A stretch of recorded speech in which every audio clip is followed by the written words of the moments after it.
Ito ang Golden Tree 168 Trading.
Ito ang Good Chow.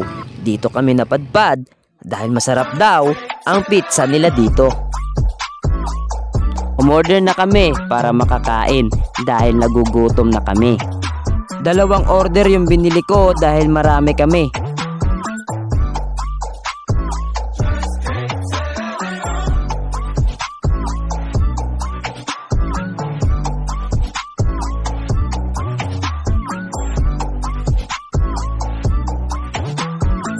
Now I know, masarap talaga ang pizza nila dito.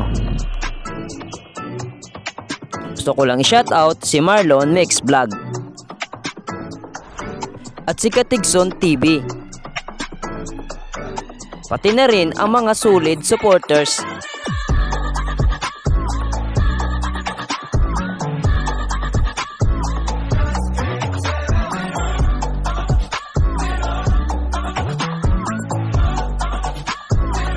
Sunod naman na pinuntahan namin ay ang kanilang simbahan.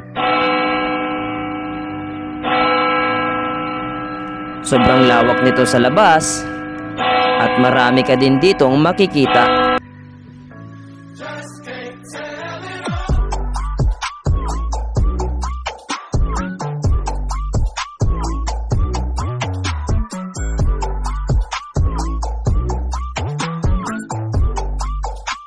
Sobrang daming tao sa loob nito.